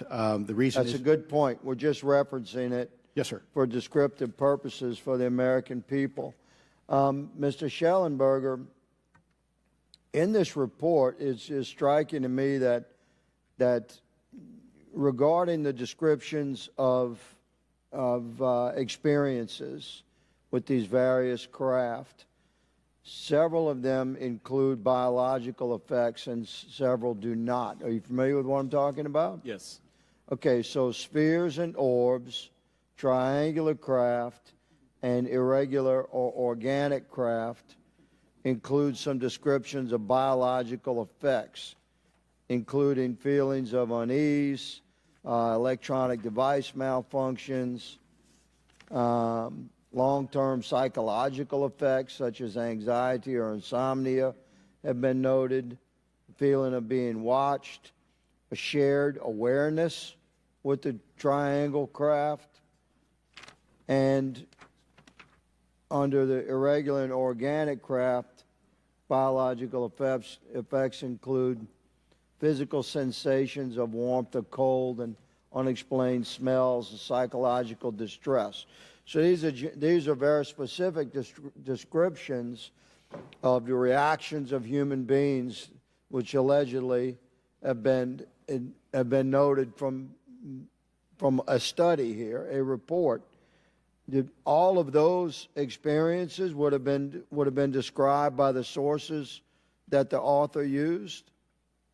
I'm not sure I understand. This is a very broad description of biological effects, and it's striking to me that they are present with relation to some types of craft, but absent in others. This would require a great deal of research and study. Can you explain that? My understanding is that this is the database is very large. It includes both the images, the videos, the still images, as well as the human intelligence, the reports, the raw data from individuals having these experiences. So in answer to your question, yeah, I mean, I think we're looking at a very large amount of data collected over many decades. And that data is held by the Department of Defense? Well, I will say that after I published, I was told that this program, that the USAP was actually managed by the Department of Defense but held at the White House. Roger but that. That's a single source, and I don't have multiple sources to verify that. I'm going to jump ahead here to Congresswoman Luna from Florida. She has this exchange with Dr. Gallaudet and Elizondo. This next question is for Mr. Gallaudet. To your knowledge, have any USOs ever outpaced our submarines? Yes, ma'am. At what magnitude? I don't have the exact speed, but again, a witness came to me, a credible former submarine officer who observed it on sonar data. And this was in the 80s in the North Atlantic during a storm, and it outpaced his submarine by orders of magnitude. Are you aware of any hot spots that currently exist off our shores in North America? Not with sufficiently credible data, ma'am. Okay, we've heard reports of there potentially being hot spots, maybe entry and exit points. Have you heard of any of that? I have not, ma'am, but my colleague here, Mr. Elizondo, does discuss some USO activity that he's observed in certain DoD databases.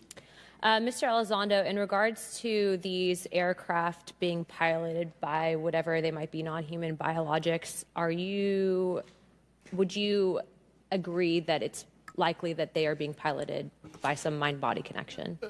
Ma'am, I think it is safe to presume here that they are being intelligently controlled because some cases seem to anticipate our maneuvers, and in other cases they seem to, I came across an email where the word stalked was used in a very secure email between Navy officers discussing their ships being pursued by a UAP. In our previous panel, we had Grush, and he had testified to say that some of these were interdimensional beings. Can you speak on that at all?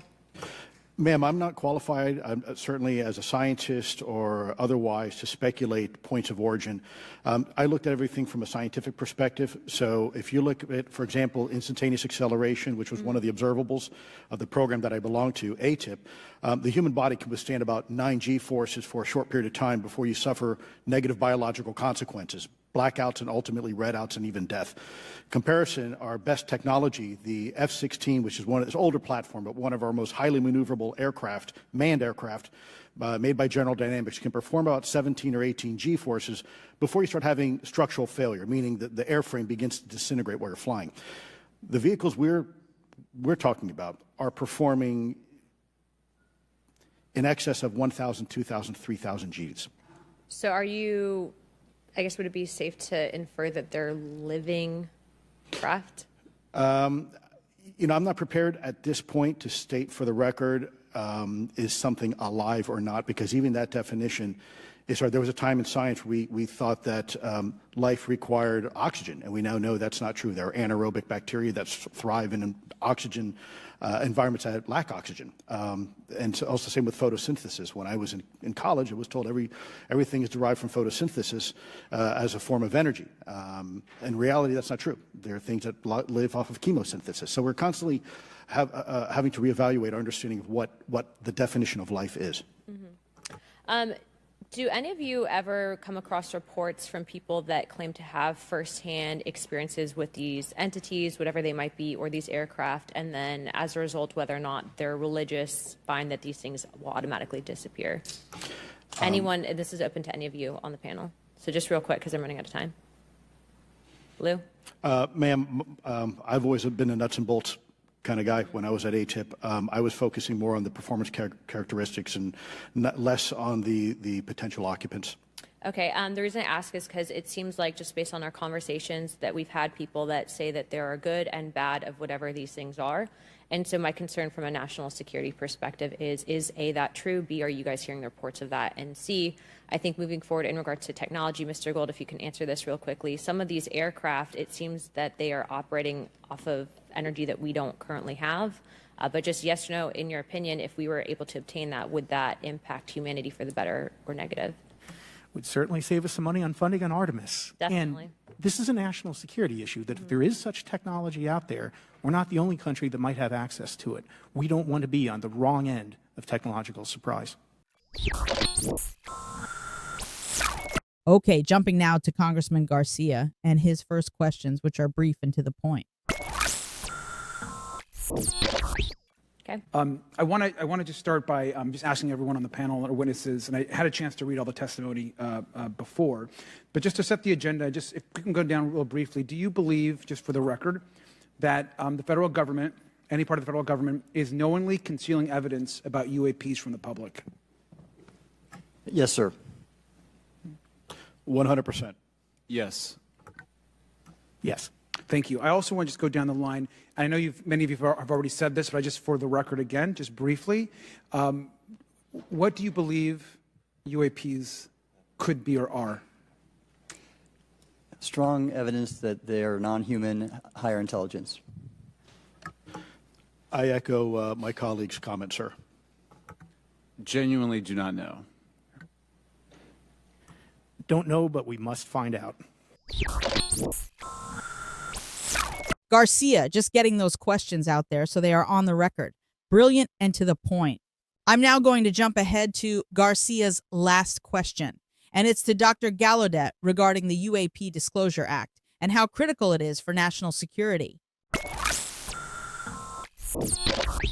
If I can just briefly, particularly Admiral, can you just briefly, as I close my time, explain why the UAP Disclosure Act would be critical for us and our national security. Thank you, Congressman. Yes, I believe the UAP Disclosure Act is important for national security, as well as advancing potential socioeconomic benefits resulting from UAP research, as well as public safety, as we referred to previously regarding aviation. And this act will allow for greater transparency and open research. There's that word again, transparency. Okay, jumping to Congressman Biggs from Arizona. Here's some clips from his exchanges with the witnesses.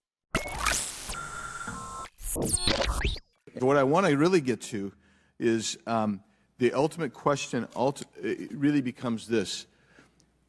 For what purpose is the federal government overclassifying, because that's what they're doing, they're overclassifying, and forbidding the public from getting access to this? And if you know, if you have an explanation, I'm curious, because I know what I've been told. I just want to know from your perspective, why do they overclassify? Mr. Elizondo, you look like you're finger on the button, ready to go. Yes, sir. Forgive me. I think there are several reasons. I think at the time when this reality became evident to the U.S. government, we were in the middle of the Cold War with then Soviet Union, and we did not want to tip our hands to what our knowledge base was on this topic. We did not want to broadcast that to the Cold War's long over. It is, sir. It is, sir. There's also then the philosophical argument that the Department of Defense and the intelligence community is solution-oriented. And when you don't have answers, it's a really tough spot to be in. It's easier to be quiet and suppressed than if you don't have the answer. Indeed, sir. In fact, there's a very real example when we built the U-2 spy plane and flew it over then Russia, and we're taking reconnaissance. And when we first started flying the aircraft, it flew so high and so fast we thought they weren't tracking us. In reality, they were tracking every flight. It wasn't until the Russians could develop the SA-2 surface-to-air missile and successfully shoot them down. I would suggest to you also, along with Lakatos and Kuhn, you also have a problem with Kenneth Arrow's path dependence or increasing returns. That's one reason why they won't disclose it. It's too painful to admit. Great explanation by Elizondo on overclassification. Now Biggs goes on to read some examples from Schellenberger's report. But I just want to read a couple things from Mr. Schellenberger's, what he gave to us today, because I think this is interesting stuff, and I just want to convey this to you. On USG networks, there exists infrared footage of and imagery of a grouping of vessels engaged in SIGINT and mass collection at night in a specific area of the Pacific Ocean. This footage, which was in close proximity to the vessels, a large equilateral triangle UAP suddenly appears directly over the ships. These three bright points are seen at each bottom corner of the UAP, which is observed to slowly rotate on its horizontal axis. And he goes on to describe that. And I just want to read one more. While performing a routine airspace surveillance and control mission in the Eastern Air Defense Sector, an F-22 fighter observed multiple UAP contacts at mission altitude. Moving to intercept the F-22 pilot noted multiple metallic orbs slightly smaller than a sedan hovering in place. Upon vectoring towards the UAPs, a smaller formation of the metallic orbs accelerated at rapid speed towards the F-22, which was unable to establish radar locks on the presumed hostile UAPs. The F-22 broke trajectory and attempted to evade, but was intercepted and boxed in by approximately 3 to 6 UAPs. So an F-22 was intercepted and boxed in by 3 to 6 UAPs. That's crazy stuff and incredibly dangerous. The floor is now turned over to Congressman Burleson of Missouri, and he directs his first questions to Elizondo. Here's the exchange. Mr. Elizondo, does any branch of the United States government or defense contractors possess technology? Sir, there's documentation that I believe was submitted for the record that was approved for release by the U.S. Pentagon, by the Department of Defense Office of Pre-Publication Security Review, and it states one of the reasons why my predecessor program, OSAP, was trying to collect material of unknown origin. Was it successfully collected? It was not. What happened is that there was an aerospace contract company that requested to divest itself of the material that was collected in the 1950s. Unfortunately, that didn't actually occur. So let's dive into that. That's the Bigelow Aerospace, correct? So yes, sir. There was a journalist, Christopher Sharp, who said that there was a transfer between Lockheed Martin, Bigelow Aerospace, and the CIA allegedly blocked this. Can you describe that? What I can say is that it was blocked. Why it was blocked, I can only surmise. I was part of some conversations later on with some of those contract personnel where they had told all of us that is accurate. What we required was a memo from the Secretary of the Air Force in order to make that complete, and that never occurred. And so when Secretary Mattis became Secretary of Defense, I decided it would be appropriate for me to try to receive a memo from him as SecDef, as Secretary of Defense, if we could not get a memo from the Secretary of the Air Force to transfer that material. So if that material exists today, who's in possession? Sir, I wouldn't be able to have that conversation in an open hearing. We'd probably have to have that. Okay, my question to you then is, if we were in a secure setting, if we were in a SCIF, would you be able to provide or get access to something, whether it's visuals or material that we could put our hands on, or biologics, that would convince me, that would show me that we have non-human origins? Sir, that decision would not be mine. That would be to the gatekeepers still in the U.S. government. And who would so if you were in our shoes, where would you go from here? How would you get that information? A lot of times we just don't know who to ask because we don't know where to go next. So if you were in our shoes, where would you go? Well, I prefer to answer that question in a closed session. However, we established Aero for that very purpose, and unfortunately, under its previous leadership, it failed. So one would hope that they would have the authorities necessary to do that. Let's hope that this new iteration of leadership will be successful.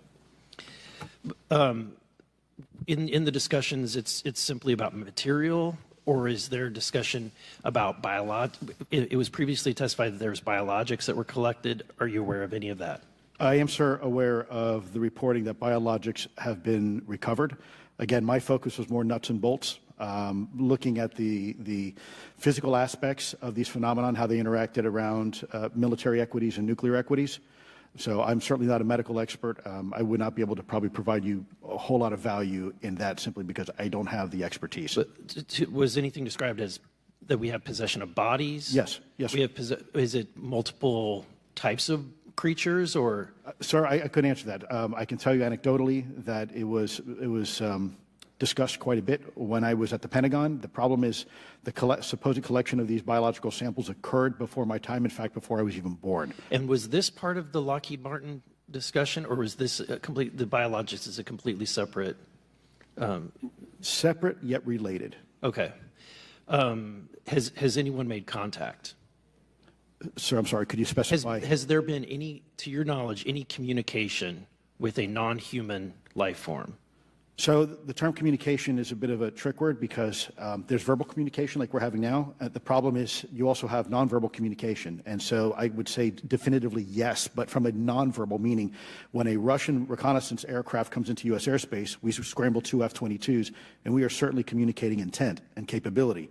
I think the same goes with this. We have these things that are being observed over controlled U.S. airspace, and they're not really doing a good job hiding themselves. They're making it pretty obvious they have the ability to even interfere with our nuclear equities and our nuclear readiness. Is the United States government and our contractors, are they pulling technology from this? Are they're reverse engineering this?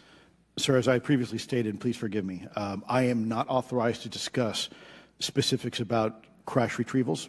I signed documentation with the U.S. government. What I can say was, after a very thorough review process by the Pentagon, what I wrote about. And that was my limit, unfortunately, that I was given. There is so much said there for us to wrap our heads around. I had to replay the part where he said the samples of biologics collected occurred before his time. In fact, before he was even born. I mean, wow, this, of course, further proves this massive, decades upon decades cover up of what the government has been doing with regards to UFOs and extraterrestrials. Okay, so now the hearing floor goes to Congressman Timmons of South Carolina. He has this exchange first with Elizondo, and his assessment of capabilities versus intent is spot on, and his explanation is what makes this whole issue more urgent and dangerous for us as a nation, to not be openly discussing and monitoring these situations. Let's listen to the exchange. Mr. Elizondo, you just said something interesting. You said they don't seem to be hiding. They don't seem to be hiding. The UAP sightings are becoming increasingly brash, if you will. And, you know, we've been hearing about these for years, but they've generally been isolated and not as consistent and over-critical military installations. Would you say that's fair? Is this becoming increasingly often? Is it happening more and more? Great question, sir. Let me see if I can answer this for you. Certainly, there seems to be some indication that they're being provocative, meaning that they're, in some cases, literally splitting aircraft formations right down the middle. So that's an air safety issue. The question is it the frequency increasing? And really the response is it depends. Yes, it's possible that there is an increase in frequency, but it's also possible that there's heightened awareness now, and there's also more pervasiveness of technology out there that's collecting this information and that can record this information. So we're not quite sure yet if it's actually an increase in numbers of these events, or is it that we have better equipment now that to record these things, and we have a better ability, if you will, to analyze these things. And that's my next question. It seems that a lot of these sightings occur near military installations. Do you think that these UAPs are intentionally targeting military installations, or do you think that we have increased abilities to monitor surrounding the military installations? Sir, maybe both. Part of my concern is we have something in the Department of Defense and the intelligence community called IPB, Initial Preparations of the Battle Space. And we use equities like ISR, intelligence, surveillance, and reconnaissance, and other type of equities and technologies to prep the battle space. And certainly, you know, if I was wearing my national security hat, even if there was a 2% chance that there was some sort of hostile intent here, that's 2% higher than we really can accept. And so we must figure out, there's a calculus, capabilities versus intent, in order to identify if something is a national security threat. We've seen some of the capabilities, yet we have no idea in the intent. And so this is why this discussion is somewhat, I think, problematic from a governmental perspective, because we have no idea. Okay, I'm going to jump ahead to Congresswoman Lauren Boebert of Colorado. She fires a bunch of questions at the witnesses, and they are filled with real gems of information. So I'm going to play the full exchange here because it's valuable to hear their testimonies in full. Here's the exchange. But Mr. Schellenberger, I wanted to ask you, I think I understand from this hearing that you would agree that classifying information like this is not in the best interest of the people. Is that correct? Yeah, I mean, with the caveat that, of course, I would support classification necessary to protect secrets essential to national security, but I think it's pretty obvious that there's overclassification. Overclassification, yes. And so in most instances, if they can't tell us what, do you think at some point they'll at least tell us why? You know, President-elect Trump has repeatedly committed to greater transparency, both on the UAP issue, on JFK files, on COVID origins, and many other things. So I think that we need to make sure that the next administration is held accountable for that. Agreed. And this is for all four of you. Yes or no, please. I have many questions I want to get to. Are there any known instances of recovered materials or technologies that are not of human origin and maybe connected to any advanced bioscience defense programs within the USG? I don't know. I wouldn't be able to answer that, ma'am. I don't know. I don't know. Okay, so there are rumors that have come up to the Hill of a secretive project within the Department of Defense involving the manipulation of human genetics with what is described as non-human genetic material, potentially for the enhancement of human capabilities, hybrids. Are any of you familiar with that? Yes or no? No, ma'am. I am not, ma'am. I'm not. No, ma'am. Okay, I would like to know, with Immaculate Constellation, how does this relate to UAP activities, Mr. Schellenberg, in oceanic environments? Are there any instances where the Navy or other maritime forces have encountered UAPs that could not be explained by known technology or natural phenomena? Yeah, the Immaculate Constellation covers both terrestrial and oceanic, and there's actually a number of cases described in the report that occur in the ocean. And do you believe that there is a concerted effort by the Pentagon to keep Congress out of the loop regarding these UAP activities, specifically in our waters? Yes. I think it's about 5% of our ocean that's actually been studied in detail by man, and we've studied more of space than we had of our own oceans. And so are there any accounts of UAPs emerging from or submerging into our water which could indicate a base or presence beneath the ocean's surface?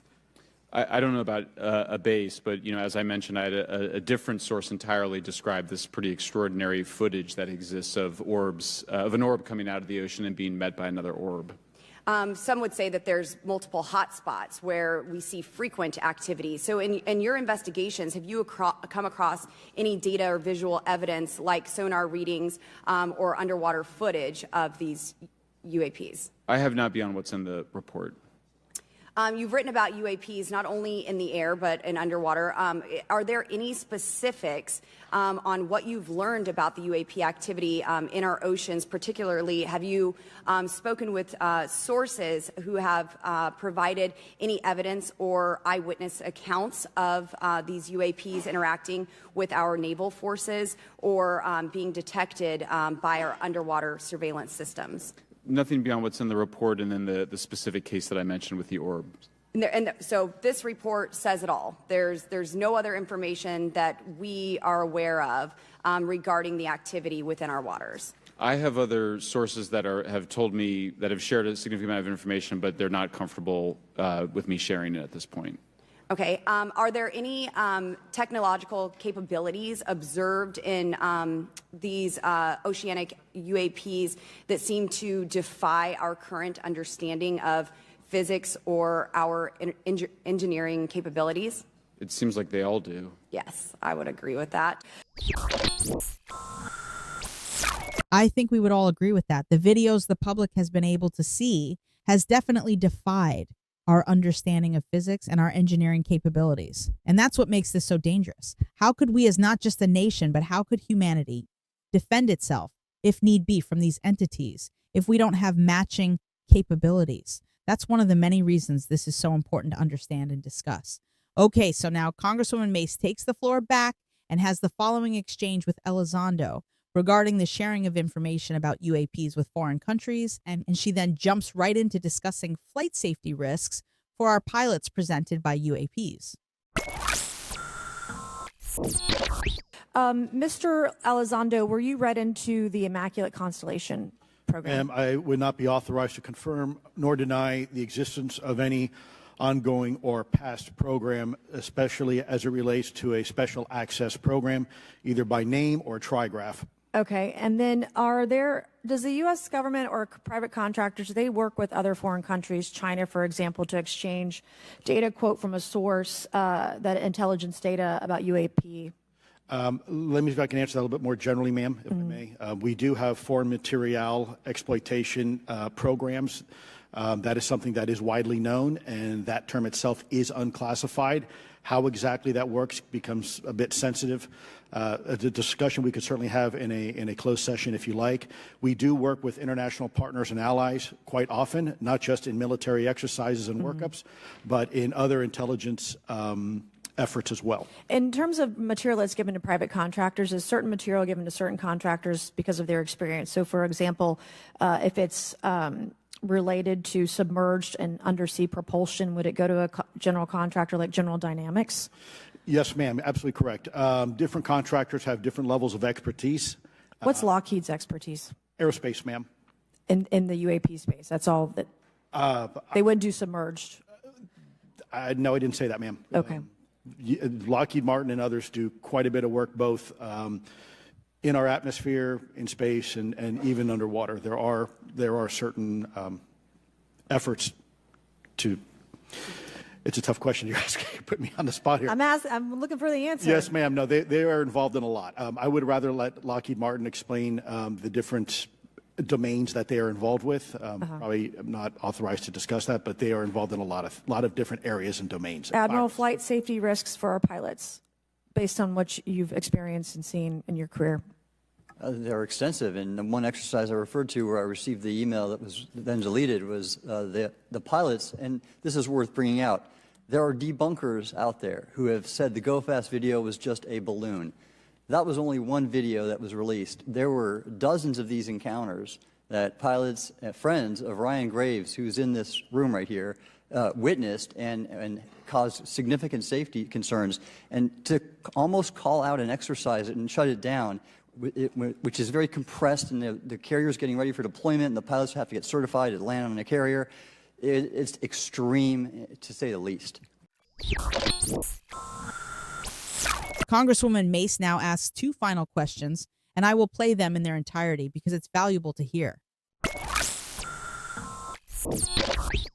Mr. Schellenberger, how do we get more whistleblowers to come forward? Well, this hearing is very important, and obviously, I can't encourage whistleblowers to obtain information, but I can guarantee that I will protect them and go to prison to protect their identities if they come to me. Yes, sir. Okay, my last question. The first hearing we had on this, I'd never been briefed on UAPs or what they were, biologics, non-human, et cetera. How would you define, each of you, my last question, how would you define non-human biologics, non-human intelligence? What are we actually talking about? Admiral, and we'll go down the line. I don't think it's a stretch when you look at the diversity of life on this planet and the size of this universe to think that there would be more diverse, higher order, non-human intelligences throughout the universe, and that's probably what's visiting us. I would take the scientific approach. The definition would be the ability to react to a stimulus in a manner that requires an intellectual thought process. I just don't know. I think we must be modest in our assumptions that we're looking for intelligence. That could be biological, it might not. Non-biological, but what non-biological intelligence, what does that mean, though? Artificial intelligence, ML, machines. We assume that all intelligence would be like us, and every time we look out in the universe, we are humbled relative to what we don't know in terms of the forms of intelligence and what it may take. I can assure you I probably can't ask you your question, but I think the ultimate answer is going to surprise us all. Wrap your head around that. Interesting stuff, folks. And there are just so many questions that we all want answers to.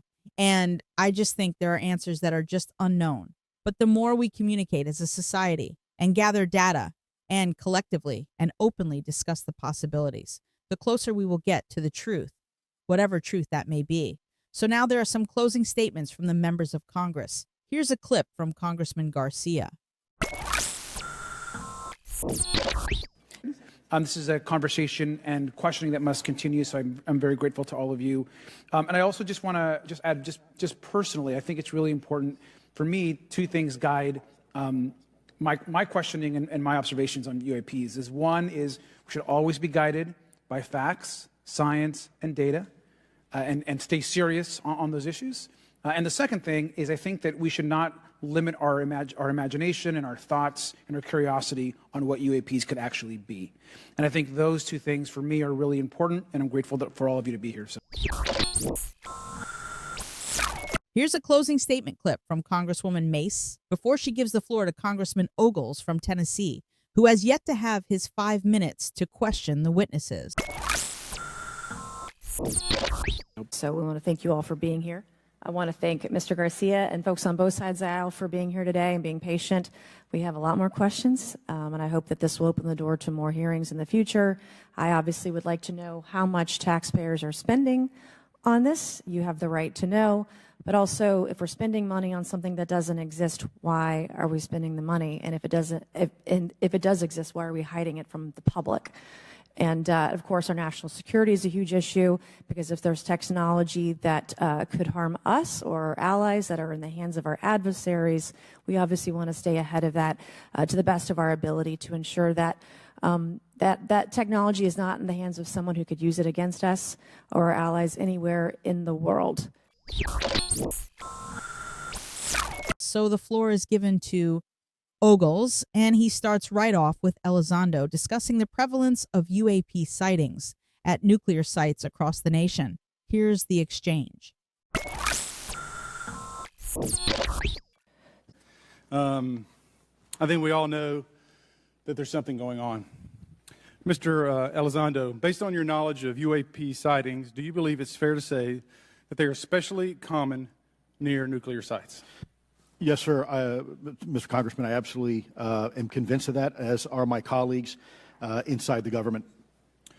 And the reason why I pose that question, and this has been one of my talking points from the beginning, is, Oak Ridge is in Tennessee. The so-called weather balloon that drifted, that we now know was controlled, it passed near Oak Ridge. It obviously is a sensitive site, both of interest to our adversaries and to whatever else this is. Because we know that at military installations, at sensitive locations, such as nuclear facilities, that we're seeing this take place. So the question is what is it?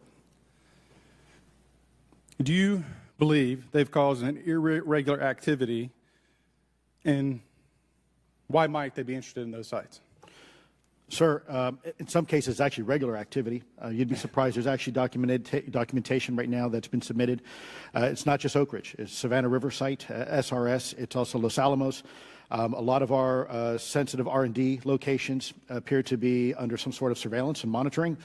Why? Well, because a lot of innovation comes out of those areas, a lot of new technologies, a lot of, if you will, disruptive technologies that we use for our national defense originates out of those locations, and advanced concepts in physics as well. So if I was doing any type of reconnaissance, even on a foreign adversary, that's a great target to start with. Moving on to Ogles asking Dr. Gallaudet about the risks to our military posed by UAPs. Mr. Gallaudet, I think your testimony has been pretty clear, but would you please reiterate that do you believe UAPs pose a threat to pilots? Excuse me. Yes, sir. Absolutely. They were threatening Navy pilots during the exercise that my people were involved with in 2015, and it's my understanding they're risking pilot safety, commercial and military today.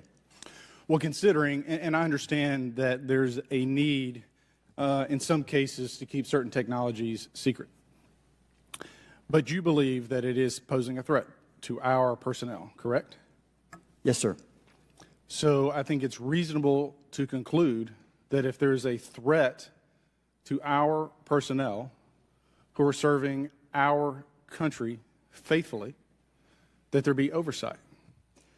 100%, Congressman. And in fact, that's the one thing that we've not talked about enough during this hearing is the fact that the government executive branch not sharing with Congress what it knows about UAP infringes on your legislative and oversight responsibilities to such an extent that's very concerning. I mean, what else are we, if you look at national security or intelligence or foreign affairs or appropriations, you all have oversight and legislative responsibility regarding those. This UAP issue may be the greatest issue of our time, and it's being hid from you.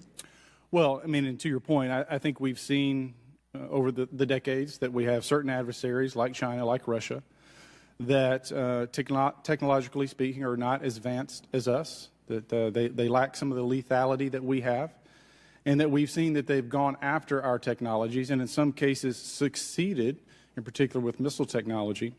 And so again, my concern, whether this technology emanates from us or otherworldly, that we know that we possess it. And where's the accountability? Where are the stopgaps? What are the guarantees that if this were to fall in enemy hands, that it isn't immediately weaponized against us? And I'll say this, it is clear from my experience and what I've seen that there is something out there. The question is it ours? Is it someone else's? Or is it otherworldly? And Madam Chairman, I would posit that as the legislative body, as the regulatory body, we must know.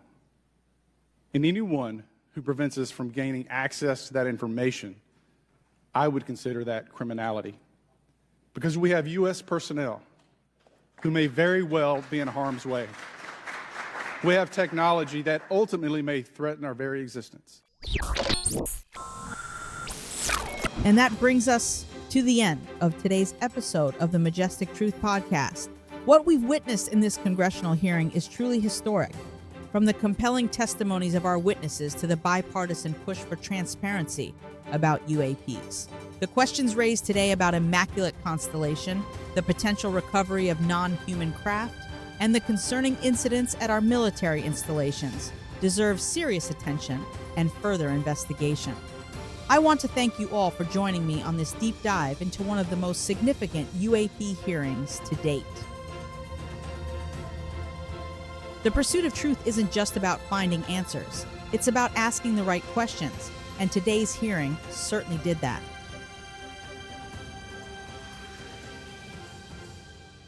All right, Truth Seekers, that concludes this episode of Majestic Truth. For more information on this episode, visit majestictruth.com/episode 39. I hope you've enjoyed exploring the depths of the unknown with us today. Remember, the pursuit of truth and the quest for knowledge are ongoing journeys. So stay curious, stay open-minded, always follow your dreams, and keep seeking answers. And if you have your own theories or stories to share about UFOs and other conspiracies, reach out to us on social media or email us at truth@majestictruth.com. Don't forget to mark your calendars and set your alarms, because our next episode will be available in 2 weeks on your favorite podcast app. Trust us, you won't want to miss it.